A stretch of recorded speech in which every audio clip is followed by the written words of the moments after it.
Hello. Welcome to the Fall 2024 Catalyzing Communities Learning Collaborative keynote presentation. We're so glad that you're with us today. My name is Dr. Larissa Clancy, and I'm an assistant professor at the Friedman School of Nutrition Science and Policy at Tufts University and a co-investigator on the Catalyzing Communities study. I will be moderating this event and the Q&A session today. We are delighted to have Dr. Saris Chung and Ellen O'Neill from Skip Design presenting a webinar titled Co-Modeling Change, Building Systems That Work for Kids. Before we start, let me review a few housekeeping items. To start us off, please put your name and organization in the chat. It's always really nice to see who's joining us for these webinars. Feel free to use the chat throughout the presentation. Thank you. I see you adding your names. So feel free to use the chat throughout the presentation. We'll have time to answer a few questions at the end. So you can post your questions anytime using the Q&A button at the bottom of your Zoom screen, or you can post them in the chat. We are recording today's presentation and we'll post it on the Catalyzing Communities website as soon as possible. Catalyzing Communities is a multi-year research study based at the Friedman School at Tufts University. Our goal is to work with communities around the country to promote child health equity and wellness using system science. Through the Learning Collaborative, we offer free online keynote events open to anyone that's interested in systems change and child health outcomes. To learn more about our work and our community partners, head to catalyzingcommunities.org. We host events like this to encourage knowledge sharing across disciplines, and we hope you enjoy the presentation. If you want to receive information about future Learning Collaborative keynote events, you can send an email to catalyzingcommunities@tufts.edu, and we will add you to our e-list. So now it's my pleasure to introduce Dr. Saris Chung and Ellen O'Neill from Skip Design. Hey. Their presentation is titled Co-Modeling Change, Building Systems That Work for Kids. I was fortunate to see Saris and Ellen present at the International System Dynamics Conference this summer and was super impressed with the systems change work that they're doing. While the work you will hear about today is in the field of education, I'm sure you will see parallels to your own work and hopefully gain ideas and inspiration from the methods that they use to make positive change in messy real-world systems. Dr. Saris Chung holds over 3 decades of experience in practice and research with youth in schools, adolescent behavioral health hospitals, and youth development organizations. As a system dynamicist and social worker, she's interested in feedback cycles between healthy emotional and mental development and academic success. Dr. Chung's work has been published in both peer-reviewed and mainstream media, such as the Journal of Adolescence and HuffPost. Dr. Chung holds a doctorate and a master's degree in social work from Washington University in St. Louis and a bachelor's degree in psychology from the University of Illinois at Urbana-Champaign. She has 2 teens, enjoys running, mountain biking, and data analysis for fun. Ellen O'Neill uses system design principles paired with her master's in social work to manage research and operation initiatives for Skip. Prior to joining Skip, Ellen served as the Children's Savings Account Coordinator for the City of St. Louis's Treasurer's Office. During her tenure, Ellen ran the CSA program, College Kids, where she focused on equitable asset development for St. Louis students. Ellen received her Master in Social Work degree in 2017 from the Brown School at Washington University in St. Louis. During her time at the Brown School, Ellen worked on the community development policy team at the Federal Reserve Bank in St. Louis, where she devised and conducted a community-based system dynamics study of underserved and unbanked communities. Additionally, Ellen has worked closely with Prosperity Connection, focusing on issues of financial health and well-being for underserved populations. So as I mentioned, feel free to post your questions in the chat or the Q&A button on the bottom of your screen. And now welcome to Ellen and Saris. Thank you. Thank you for that introduction, Larissa. I'm so excited to share our work with you all today. Let me share my screen with you all so you can follow along. As we move through this deck. So as I mentioned, or as Larissa mentioned, my name is Ellen O'Neill. I am going to be talking with you a little bit about the work that we've been doing with public education systems here in the city of St. Louis. And before I move on, I just want to acknowledge that even though Saris and I are going to be sharing this work, this extends far beyond the 2 of us to those in our organization. I see Janet here in the chat. And then it also extends to the schools that are our partners here in the city and with a couple national partners as well. So this work is the product of many different folks beyond myself and Saris. So a little bit about who I am and what I'm bringing to this work. As Larissa mentioned, my past work before I began working directly with school systems in St. Louis, I worked for two government institutions, the City of St. Louis and the Federal Reserve Bank. And I think this just really underscores my appetite for working with institutions that can affect broad, wide-reaching systemic change. And I really believe that education systems are one of the best avenues that we have to do that. And so that is what draws me to this work with schools. And then I want to caveat that a little bit by saying that although I believe schools are one of the best mechanisms for improving outcomes for kids in our communities, that responsibility should not just rest at the feet of our educators. It also is not entirely their job. And so I really do believe in the role that Saris and my colleagues play in adding capacity and expertise to this role in addition with our educators. So just from a practice standpoint, I'm a social worker. I really believe in this institutional systemic work. And then on a personal level, I have a bit of a complicated relationship with public education. I'm the first of my family to graduate from a public school system on my dad's side. I come from a long lineage of Catholic educated family members. And so I think a lot about my grandfather who lived to the age of 93.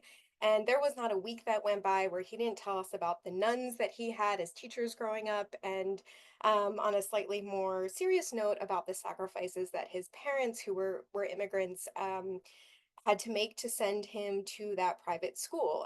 They made a lot of trade-offs in terms of uh, buying groceries so that they could afford tuition for him.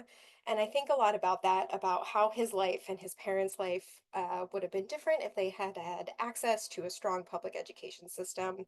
Probably would have meant a lot fewer meals that had boiled cabbage in one way, but there probably are ways that extend beyond that. So I bring him into this work. I bring my grandparents on my other side, on my mom's side, who were both public school teachers for their whole lives. My grandma was a uh, language arts teacher in high school for her whole career. My grandfather was a middle school teacher teaching industrial arts. And so I bring them into this work as well. They're the people that really drive a lot of this work for me. So that brings me to St. Louis. This is a city that has a lot of history with our public schools. We have a system that includes both district and charter schools. There's a lot of differences between these two sectors if you're not super familiar with them. One of the most important ones is that a district school is one that is governed by a publicly elected board, whereas charter schools are private appointed boards governed a little bit differently. Setting aside those differences, there are some shared challenges between the two, at least in St. Louis.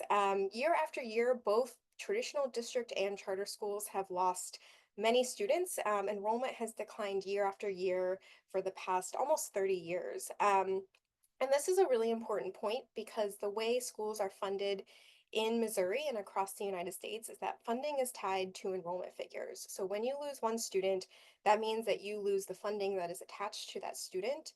And when this happens at scale, as it's happening in St. Louis, that means there are fewer dollars to address the needs, fewer dollars for educators to work with who remain in that school system. So, by conservative estimates, we think that there are about $2.7 million dollars lost every year at the system level with when students leave city schools. And over 10 years, that's a $275 million um, decrease, which is pretty significant. So, this is an intractable problem that we're wrangling with here in St. Louis. And we know that this leaves a system that really is hard for everyone involved. First and foremost, parents and students. You can see this top quote here talks about why it's so hard and political to educate their kids in the city. I mentioned that we have both district and charter schools, which can mean that there's a really complicated system to navigate for parents. There are multiple choices to be made at every level of enrollment for your child. And we hear again and again that parents find it much easier just to opt out of the system generally if they're able to. They move to a surrounding community where there's one choice to be made, there's one school district. and they take their dollars with them when they do that. And this has gotten to a point where even the charters, you can see this quote at the bottom, the charters are beginning to cannibalize each other. As I mentioned, there's district and charter school tensions that we'll get into a little bit later, but it has reached the level where charter schools are competing with each other for these students, these dollars. And it's a very, very complicated, hard to navigate system. This brings me to the St. Louis Schools Collaborative. So this began as an informal group of district and charter school leaders that began meeting in 2019. And this sounds innocuous when I put it up like this, but this was kind of a big deal for our city at the time. Charter schools and district schools did not historically get along. They have had a lot of animosity for various reasons, not least of which the fact that they're competing over students and funds year after year. And so this group hoped to create space where they could talk about shared challenges. They could lower the temperature of the political environment in the city and really work to address the needs and build a system that worked for all students. They've formalized, and we'll get into some of the work about how they've formalized, but they decided to take a three-pronged approach to their work in solving these systemic issues. First of which is convening a system-wide meeting to address stubborn educational challenges. They also work with researchers, which is really where we at Skip Design come in with some of our colleagues. They work with researchers to answer questions of practice, and then they conduct small pilots to test whether or not they are effective, to look at some of the unintended consequences of different pilot interventions before they scale to the whole system. I mentioned that at Skip we came on as researchers, and so back in 2022 we launched a 18-month research and design process with this newly formed group. And I'm sharing a little bit about our non-negotiables with the group just to give you a bit of a glimpse behind the curtain about what it was like to work with this collaborative group. We really ask that they give us the time and engagement with not only themselves and their staff, their senior leadership, but with their students and families as well, so we could understand their perspective and incorporate it into the work. And then we also ask that they extend us trust in the tools and methods that we employed that Sarah's will be talking a little bit about later. In exchange, we promise them bold facilitation, we promise them expertise in community-based system dynamics skills, design phase report support, and resources. So here you'll see our 18-month system-centered research and design process that we conducted in collaboration with the St. Louis School Leaders Collaborative. It's a five-phase research and design process. You can see here the little icons that talk about each of the different phases, and we'll take you through the key points from each of those. They include launching, talking about some hard issues, defining and mapping the challenges and structure of those challenges through a systemic design and mapping process, some qualitative listening with parents, teachers, and administrators, the modeling component, and then a human-centered design process. So I mentioned that we launched with a conversation about some of the harder things between the school leaders. This was really because there were a lot of adversarial dynamics, as I mentioned. This was the first time many of the charter schools and district school leaders had even sat at the same table together, and there was a little bit of neutralizing that we had to do to get them to the point of being willing to do some of this hard work together. And specifically, there were, I'll start with the lawsuits. There were two big lawsuits between district and charter schools at the time that we undertook this. It made for some tense meetings, I'm not gonna lie. And so that was an undercurrent. There was also a political call that was coming from a lot of our elected officials in the city around a moratorium. Saying that charter schools should not be allowed to open any more schools, given our declining enrollment, which was a real sore spot for many of our school leaders. And then there were many external organizations that were causing a lot of challenges in terms of lobbying, in terms of work that was happening at the state level around funding formulas to fund charter schools over district schools and vice versa. And so it was a very contentious environment. And we felt that one of the best ways to do this was by airing a lot of the grievances in a very facilitated and neutral way that let them talk about their experience and helped build empathy for the others in the group that might have maybe had a very adversarial dynamic in the past. So you can see we helped them think through some of the strengths that they had already present at the table. The first and foremost was that they wanted to build a system that served all kids. That was really a unifying factor that surfaced from our collaborative members. They cared a lot about every single kid in the city, regardless of what school system they went to. When we really dug down, that was the unifying factor. So we leaned into that a little bit. And then we had some bigger challenges to air that we didn't necessarily solve in that meeting, but we kept as an undercurrent for the entire 18-month process and kept coming back to. There were issues around strategic growth plans. Some schools were planning to open more schools, but were being a little bit um, were not being as upfront about those plans as they could have, which resulted in some distrust. There were issues around data skewing and some rules of engagement, who's around allowed to talk to which school and that sort of thing, and a real scarcity mentality that once we identified, we were able to, I think, manage a little bit better in this next phase of our work, which is the defining the challenges and beginning to map the structure of the problem. So I will hand this off to Saris, who will take you through. Great.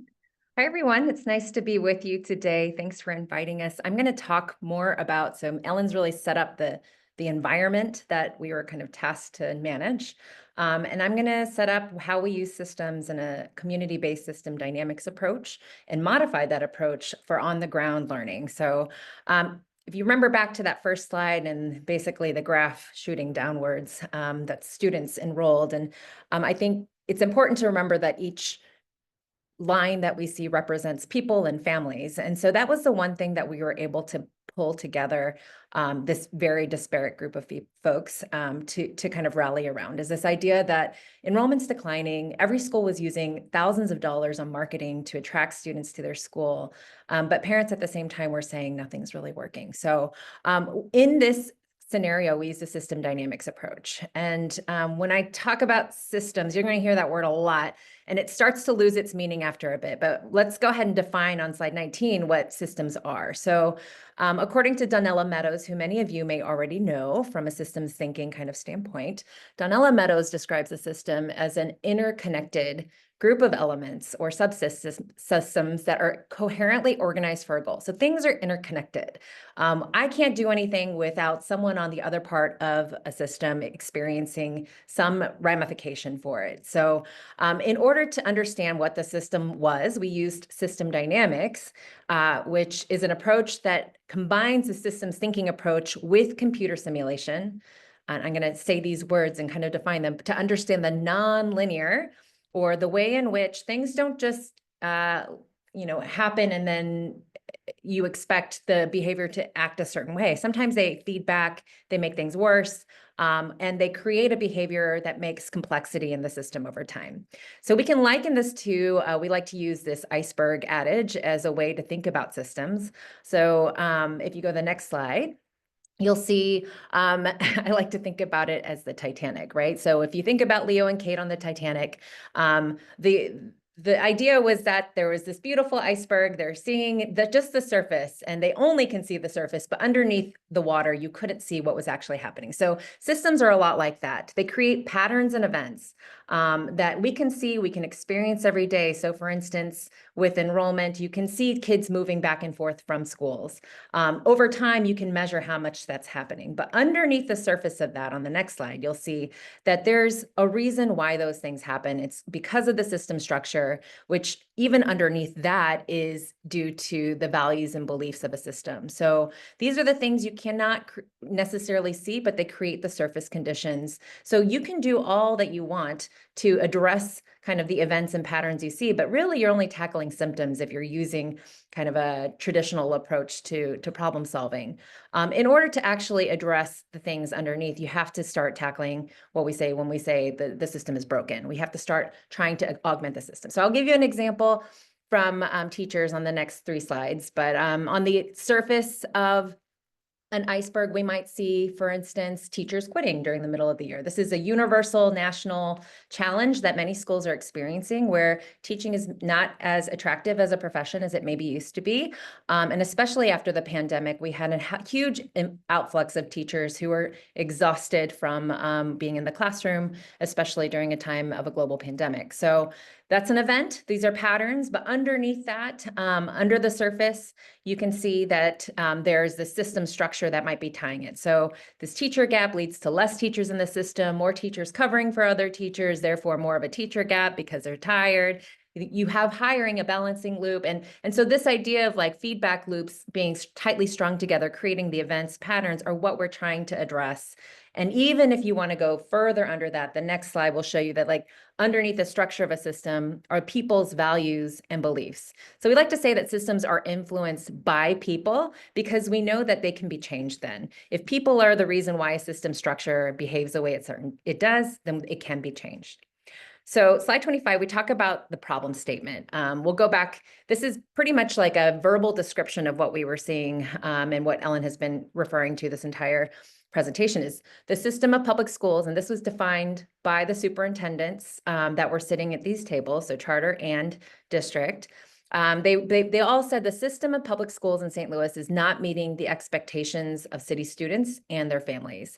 And it contributes to a vicious cycle of enrollment decline as families seek alternative school options, which lead to fewer dollars for schools to meet the needs of students who are historically underserved, increasing teacher turnover, and creating this perception of less trust in the community and confidence in the public system overall. We put that in terms of graphs. And so you can see, if those of you who are data minded and you think in graphs, this is pretty much saying the same thing. So as student enrollment's going down, more students that can leave do, those who remain often have the most complex student needs, which increases maybe the teacher's workload. And then the number of teachers decreases as they seek jobs that are perhaps easier or less political to do. And as parents seek more options, the number of schools increases, and then there's less funding per school to run those schools. So this is the dynamic problem statement that they said was happening in their system. And so how do you affect change? Well, one of the things we know in systems is that depending on where you sit in a system, your perception of what is actually happening in that system may be wildly different than someone else who is sitting in another part of that system. So we're using another elephant. We really like our elephants in systems, but this is a different elephant. This is about trying to compare and contrast and validate one's experience of a system from their vantage point, but combining it to make a bigger understanding of what that system looks like. So we really relied on this concept of lived experience experts. And lived experience experts are people who have expertise of living with a challenge every single day. It really comes from this medical field terminology of using pharmaceuticals as an example. When we test drugs on people, we ask them, what were your side effects? What happened to you? We try to understand what they experienced as a result. So this really pulls from this idea that people who are experiencing a particular intervention or system can really give you insights into how the challenge affects their everyday life and what they have to go to navigate those things. So doing this required a lot of research from our end. We decided to dig deeper by really going to the people at the center, those who are really not often included in conversations around school decision-making or school governance. We wanted to find the parents who wouldn't necessarily show up to a town hall meeting, who maybe doesn't use Facebook parent chats as their main mode of communication. So we did a lot of on-the-ground interviews with parents, caregivers, teachers, administrators, had some group model building sessions, did some secondary quantitative analysis to make sure that the models actually fit what was happening on the real ground, and then we tested leverage points. So the next slides just show a little bit more texture of what that looked like. So semi-structured interviews, about 100 with parents from different school types. And then the next slide, interviews and group model building with teachers and administrators in the city. And this is all happening over the course of 3 years. So doing a lot, the project was 3 years, but this part was 18 months, sorry. So we took some time to go through the interviews, code them, transcribe them, and then come up with some axial codes. And then we then got to this place where we realized we actually don't have the perspective of people who have already left the city, who have decided, who were maybe part of the school system and are no longer living in St. Louis City proper. So we also did some surveys with people who had children that were school aged at the time of their time in the city, but then eventually left the city for other places.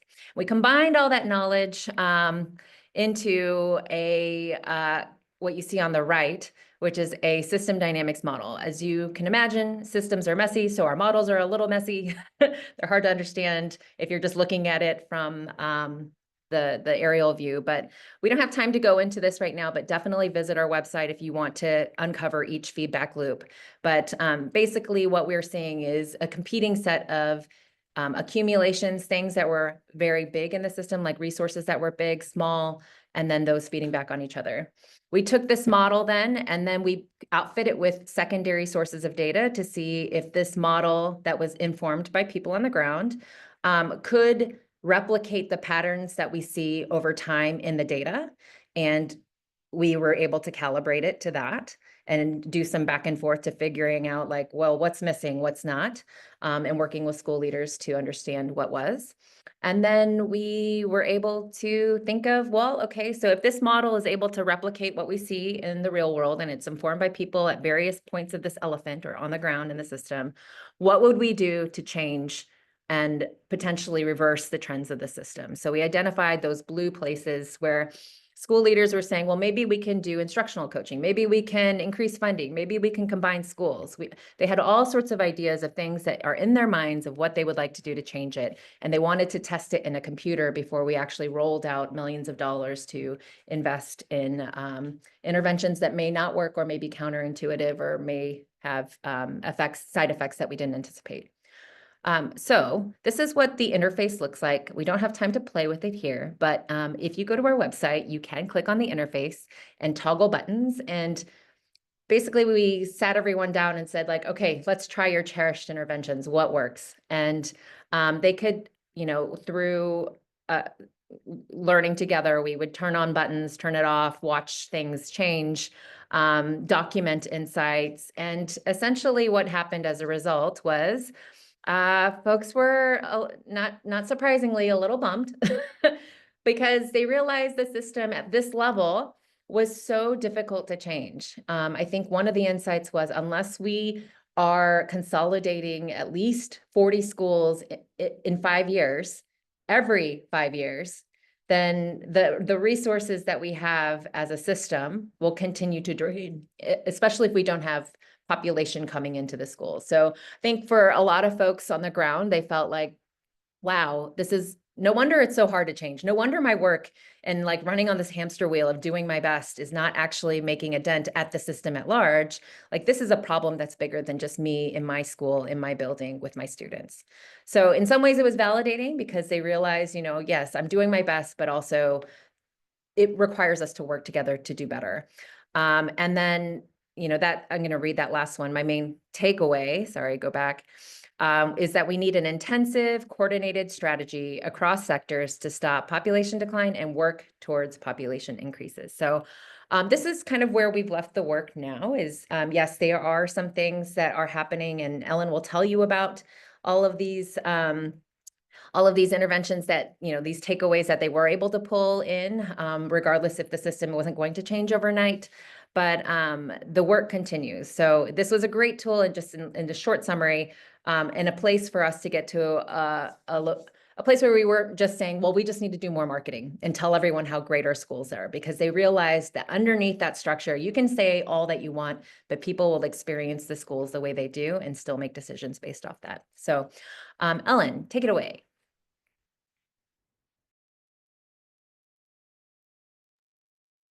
Me a minute to unmute. Really well put, Sarah's. And I think just to summarize, she's covered these takeaways really well, that there's a lot that has to do with population increases or decreases. It's hard for these changes at the policy level to stick if you're losing kids year after year. There is some modest improvements that can be made if they close a large amount of schools, which is really unrealistic right now given the political environment. And then interestingly, and I want to be really careful about this last and third point, that increasing teacher pay can actually harm overall performance if it's not paired with additional funding resources. Um, Really clear, like I think teachers should be paid more. This is not what we're saying at all. We're just saying that when you take funding away from one part of the system, it can harm other parts of the system that actually help teachers do their job. So that was we include that example because it shows some of the counterintuitive insights that can arise from this type of rigorous community-based modeling. And we're really excited, or we're not excited, but we're really interested in that finding to go over with our school leaders. So we had these insights. I think, we mentioned that they were a little deflated. We were a little deflated too. There wasn't this silver bullet that we could begin to enact that would change all of these outcomes. And so we were a little bit unsure how to proceed with this next phase, which was the human-centered design component. They actually wanted to do something with this research, which was exciting for us, right? Like we love our research, and it's important that it gets translated into practice. And so um, one way we were going to do that was through piloting different interventions. The school leaders selected educating capabilities, which is really a fancy way of saying what are the intangibles that's happening at a school level that make the culture good, that help teachers relate to each other and their students better, that help them do their jobs in a way that is sustainable and enjoyable and helps kids learn. And so they selected a couple different areas that they thought might improve educating capabilities at the system level. You can see some ideas around coordinating and sharing resources. This is something that we worked with human-centered designers to help elicit. And then they talked about leadership as well, creating development opportunities, hubs, coordinated innovation. And what came out of this last idea of coordinated innovation was a learning visits. We know that there are many, many bright spots across this system that are not, it's not all doom and gloom, right? There are schools that are doing wonderful things. And we think that those different interventions and those different approaches should be shared with their peers. And so they formalized a school to school learning program where schools who are seeing, wonderful results when it comes to math scores would invite other schools into their classrooms. They would make their curriculum available. They would make their teachers and their coaches available to those schools so that the schools could then implement in their building. And so this is a really decentralized way of improving the system, but we're optimistic that we're going to see some modest results. This ranges from co-teaching models where classrooms that have two teachers, they've talked about how to do that from a budgeting perspective. I mentioned math scores. There's so many different things from like parent-teacher relationships that they're really beginning to work together on and share their knowledge about what's working. And then the second one was a shared special education services cooperative. This arose from our charter partners who some of them are quite small and they have students that have special needs. That could be like a physical therapist, maybe once or twice a week that they have a student that might need that, to a vision therapist. And they might not have the budget or the need to hire that person full time. So they created a system of sharing these types of professionals. It's a cost sharing approach that is in its, I believe it's third year now, and is seeing some modest improvements, which is exciting. Um, so those are the two pilots. That's what came out of this kind of research. I think, when we sat down and thought about this presentation, there's a couple things that I would definitely highlight or think about what we would have done differently. And one of the things that I really want to emphasize or double click on is this idea of the methods and being able to have people talk objectively about the problems that they're experiencing, that doesn't oversimplify them, that doesn't lose any of that complexity or nuance, but that depersonalizes it in a way so that they can begin to map and really think about how they might intervene to change this problem. And in this sense, I mean the community-based system dynamics mapping and the modeling that we did. Those were very helpful tools for this specific group and problem. I also wish that we had cultivated a little bit more sustained leadership support within our institutions. As I think the iceberg example that Sarah's gave of teachers quitting, this was happening at a very stressful time for many of our educators, and we did see a high degree of turnover. Um, throughout the course of this project. And so at times that felt hard to maintain momentum or buy-in. And so I think finding avenues where we can build a broad base of advocates and support for this kind of work at individual schools would have been a strategic investment of our time that I think would have paid off in the long term. I wish we would have done that a little bit differently. Um, I also think that if you're going to do this kind of collective work, you need to find a portfolio of projects that have different time frames. This work, Sarah's mentioned that this was 18 months, but this was a 3-year long project or engagement really outside of this research, and finding different ways, like smaller projects that could sustain the momentum, sustain buy-in while we're off doing the modeling and the listening would have helped our engagement as well. And there's plenty of work to be done as well. So I think thinking about it through that lens would have been helpful. And then finally, fostering joy and connection. This might be a like, oh, well, duh, but our group really began to gel and work together once they got to know each other on a personal level. And that meant finding and taking every opportunity for them to laugh, to build camaraderie, and for them to see each other really as humans. And that was, you know, when you think about the lowest level of the iceberg, influencing their beliefs and values about the other people and about their connectedness as school leaders and as education leaders in our city was really useful. And that happened through laughing together on some levels, which was really good. Final thought, I think this work is really hard. It is something that we, you know, we're a little bit disappointed in the policy work that came out of this, the recommendations, and yet we know from Donella Meadows that the ability to self-organize is the strongest form of system resilience. And we see this playing out today. This group continues to meet on a monthly basis through these pilots, but also through their shared work. They're advocating on behalf of each other, and they're really beginning to self-organize in the truest sense of the sense of it. So it is exciting and energizing and optimistic to see it in this sense when we think about it through that lens. You can learn more about our other projects by visiting our website. We have the full interface that Sarah's talked to. It's fun to go on and switch on and off some of those policy interventions and really explore the different loops. We have a great video as well that explains this work, and you can read up on some of our other projects as well. So with that, Sarah, is there anything you would like to add? No, I do see some questions, and I know Dr. Clancy is going to take us through a Q&A, but maybe you can just address that one real quick. Emily, it's such a great question. This idea of, she wrote, is there any other reason you tried to identify other leverage points, or is the thought that maybe it's just too narrow of a system?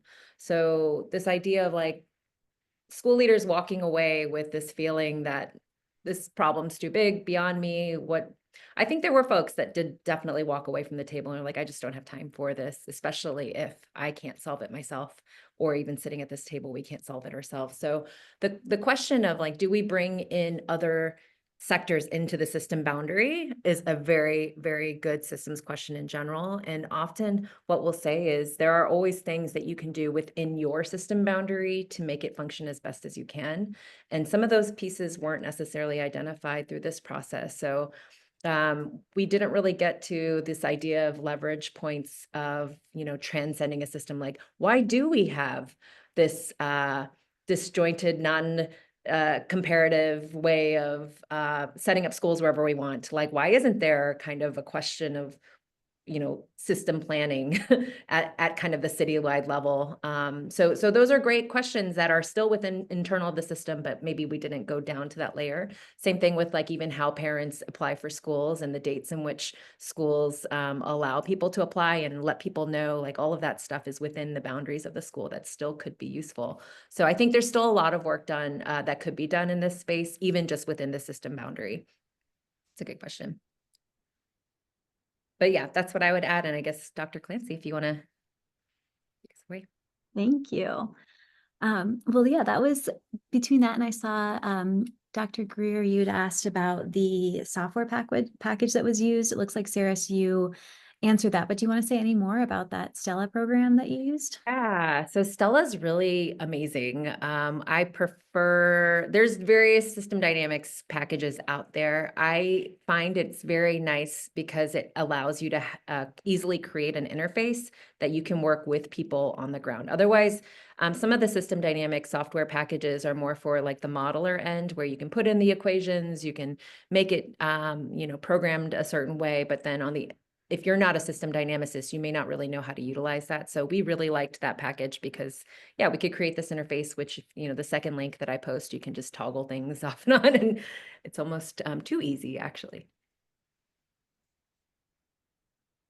Thank you. So as Katrina just said in the chat, if you have questions, because we're in webinar mode, it's helpful if you put them in the chat or the Q&A. And I wonder, while I'm speaking, if there's anyone who was in the audience who saw any parallels to their work. So, this is obviously in the field of education, but a lot of you are working in health and nutrition. I'll just pause for a moment if anyone wants to write in the chat, like any parallels that they saw.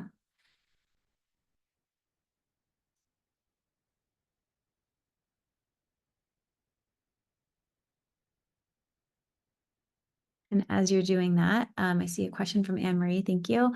How do you think the incoming administration will impact funding for schools? And if so, how will that impact your system? Election, Anne. I just read an article right before this webinar. It's such a good question, Amory, that the new administration wants to get rid of the Department of Education at the US level. So, I mean, whether you're in education or you're in health, I think there's a lot of questions how the new administration is going to affect how funding flows down. For us, I think there's a deep threat that, the mantra is government shouldn't be involved in the local level of schools. And so there will definitely be some federal impacts that we're anticipating. I actually read your question more on a local level because there's a lot going on in St. Louis today. If you just read the news about what's going on in education in St. Louis today, there's a lot of articles. And, I think urban public schools in particular are tasked to do a lot more than just teach students.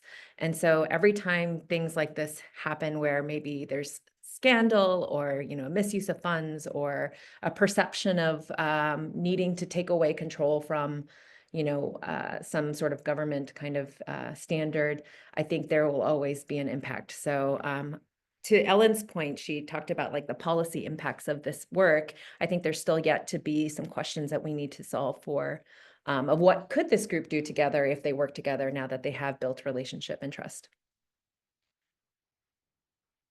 Thank you. See a few more questions. So Dr. Greer is asking, how did the projects of sharing best practices in learning come about? Take this one. So this was a very structured facilitative process utilizing practices from human-centered design. So this is an area that I am not trained in, and I'm happy to connect with you afterwards and point you in the direction of the folks that we used. But it really was about eliciting different priorities from our school leaders that wanted to double click on that educating capabilities component. That was something that really is about the intangibles of a school, about the relationships within a school building, about the different practices that lead to better academic outcomes. And so, through a sort of a process of elimination and co-design, the school leaders built that learning visit pilot that really, the premise is pretty simple, right? They're sharing things that work between their schools. In actuality, there were a lot of logistics that went into figuring out which staff they were going to send, how they were going to share this information, what time of day they were going to go, how long would it be. And so we use designers who have a lot of expertise in this human-centered practice to elicit that pilot and then work with them to implement it as well. Thank you. It's always helpful to know like some of the details behind the scenes. You're like, that seems like a great idea. And it was actually like a ton of work that required a lot of back and forth. So that's always helpful to know. Denise asked, could you share a bit more about how the schools work together to share resources like the therapists? I'm curious about the leadership of that effort, given the competitiveness between the schools and how complex it can be for big systems to partner together. Yes, great great point about the competitiveness between the schools. And I just want to plug a little bit that this type of service sharing would not have been possible before this group decided to come and sit at the same table and really start to build that trust.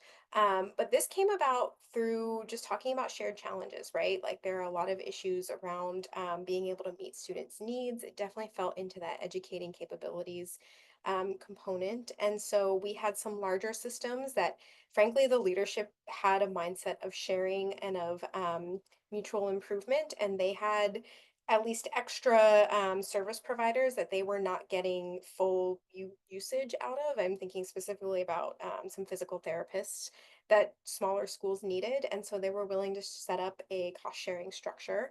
I was pretty straightforward, honestly, compared to the learning visits. It was it was something that just felt like it made a lot of sense from a financial perspective. And because they weren't getting into a lot of the like philosophy around educating kids, which I know a lot of our schools differ on, there's different methods and models between the charter and district schools. This was a lot around service provision, visual therapists, hearing professionals. Like it was a pretty straightforward process. Um, that was also in response to a private contractor that is operating in St. Louis that a lot of schools use.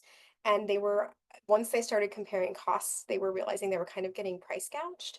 And so there was an element of just sharing information and them kind of being like, is this what you're getting charged? I'm getting charged for this. And then they decided to do something about it, which was really interesting to see.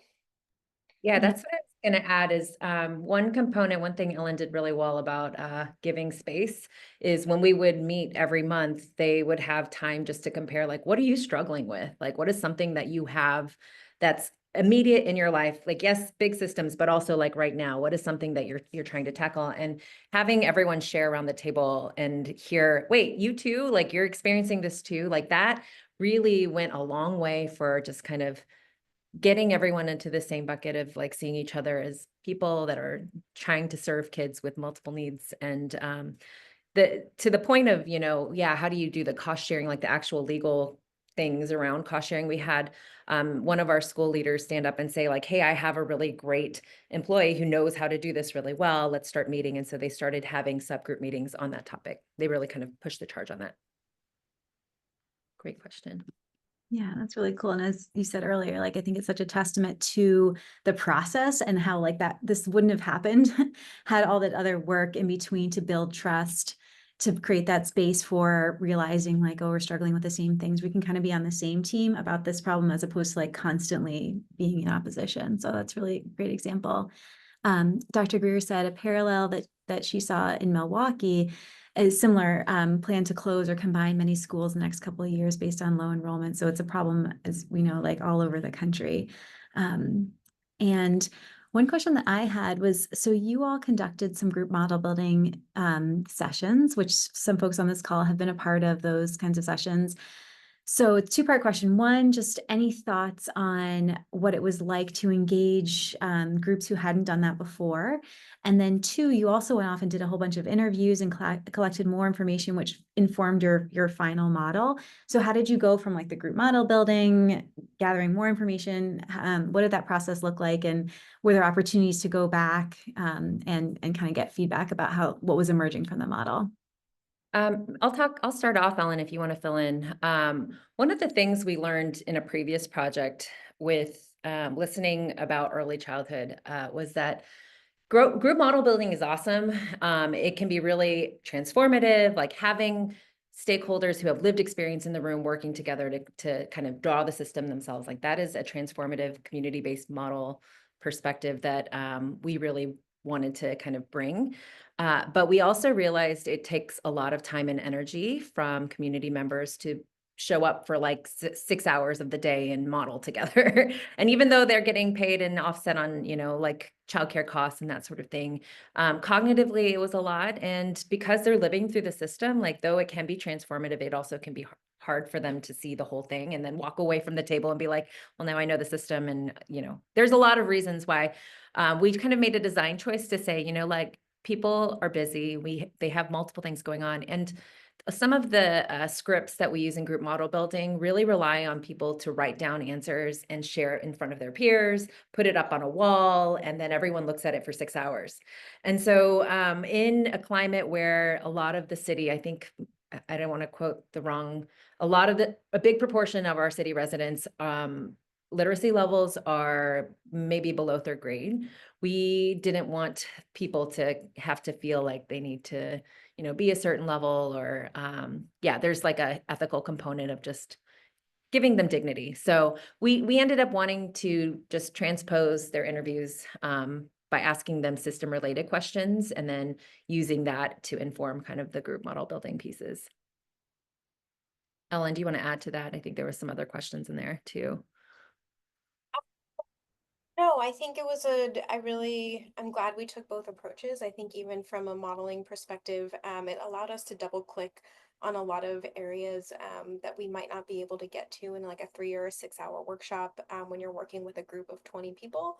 We got to engage a lot more parents this way than we would have through group model building session, especially parents that might not have time to commit that or might have transportation issues. Like we really made a concerted effort to go to areas in our community where parents might not, show up at a school board meeting, might not, see the flyer that we have to, come to their school and do a group model building session. So I think it helped us build in a more representative perspective into our model, which was really important for our school leaders to have.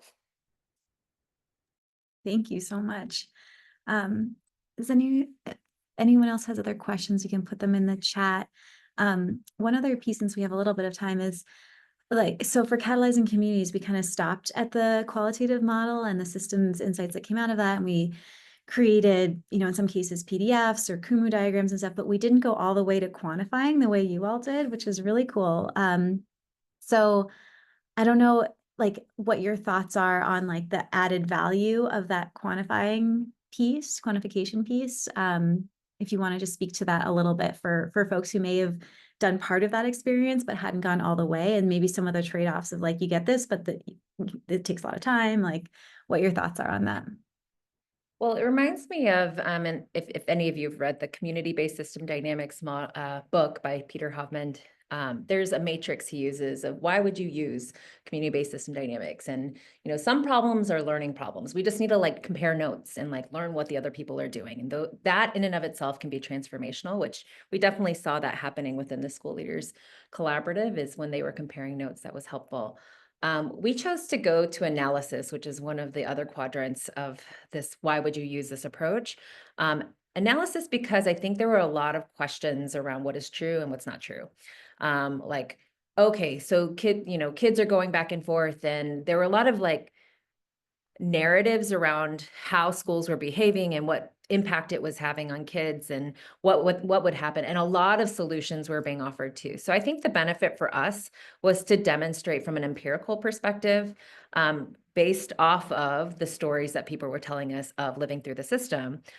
If you do X, then Y will happen. No, this is actually what happens when things are tightly coupled. So I think for us, the simulation modeling was really helpful from a thinking tool perspective to say, okay, yeah, everyone talks about closing schools as being one of the things that is really contentious, and please don't shut down my schools. We can't do it. It seems to, disproportionately affect certain communities and others, and all of those things are true. But we were able to also demonstrate, but if you don't consolidate schools and you continue to let the graphs just continue going the way that they are, then there will be no kids left to have schools for. The money that is tied up in the business administration of running a school, heating a school, maintaining a school, all of those things just continues to spread out. So I think there were some objective things that we were able to kind of talk and think through with a group that definitely didn't have the same kind of opinions on what to happen. The same thing with even just the number of schools conversation. There is a lot of contention around, should we have more schools because the current schools aren't doing great? So maybe if we have more schools, then more parents will come back and have more choice. So even kind of taking those narratives and plugging through, and is that true? Is that what will happen? I think that was really helpful to kind of have a simulation model to demonstrate that actually it's counterintuitive, but people leave because it's too complicated, too difficult.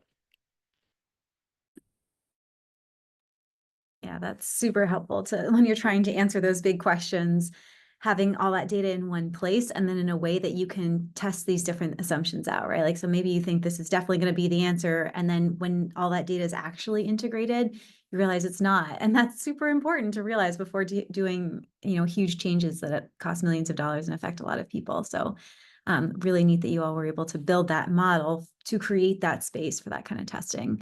Because that's hard to do. I know as someone who's like built a model like that, it's resource intensive. It takes a lot of skill. And I really appreciate all the insight that you brought from so many different perspectives to be able to make sure that that model was reflective of a lot of people's experience, and then also integrating the data. So it was a big lift, but really valuable. So one more question from Katrina. Kara, you were asking about how do you want us to reiterate in the chat, like how do you bring in voices that weren't necessarily part of group model building? I'll just say really quickly, there was interviews, and I think it looks like Sarah's, you're on that too. So thank you. Katrina's question is, I'm curious about how the lived experience experts and other stakeholders reacted to the cause loop diagram that you generated. How did you frame it so that it was easy to understand who hadn't, especially among those who hadn't been part of creating it? Happy to take that one. One thing that we often say in systems is that everyone inherently has the systems language deep embedded in us. So for some reason, over time in the education system, we've kind of had it bent out of our brains. But intuitively, we understand vicious cycles. We understand virtuous cycles, like things beget things. And so when we present this model, we tell those stories. And often what happens is folks feel seen and they feel like their story is resonating in a way that maybe they say, I never thought to put it in words in that way, but it resonates with my experience of what I've seen and heard here. So we do use a lot of language. That's part of the reason why on the website we also have the stories and the video on there so that folks can kind of see their experiences. And when we unfold it, I know that we hit those slides on the presentation, but at the end, when we unfold the model, this complex structure, we do it link by link. We tell the story. And then on the side, there's like text of an interview and just their verbatim words of what informed that loop. So when someone says, I was looking for other schools because this school didn't match my needs or something like that, we'll use that to kind of describe how that link came about. That's awesome. So definitely everyone should look at that website and play with the model interface. I think it's in the chat, and we can also send it out. So with that, we are just at time. So I really want to thank you so much, both of you, Dr. Saras-Chung and Ellen O'Neill, for sharing their work with us today. And thank you all for being here and for your thoughtful questions. So we have a short Qualtrics survey about this keynote event, and we'll put the link in the chat. I think I just saw Katrina doing that. So if you could spend just 2 minutes completing it, we'd really appreciate it. If you want to get onto our email list for any upcoming Learning Collaborative keynote events, you can send us an email at catalyzingcommunities@tufts.edu. To learn more about Catalyzing Communities, you can look at our catalyzingcommunities.org website. And with that, just want to say we appreciate all of you and the important work that you do in the space of systems change, whether it's in education, health. We know those are very closely linked. And wanted to thank you all. Hope you have a great week and great holiday coming up. And seeing a lot of thank yous in the chat. So really appreciate everyone. Oh, wait, it looks like Dr. Greer, you raised your hand. I don't know if you want to say anything.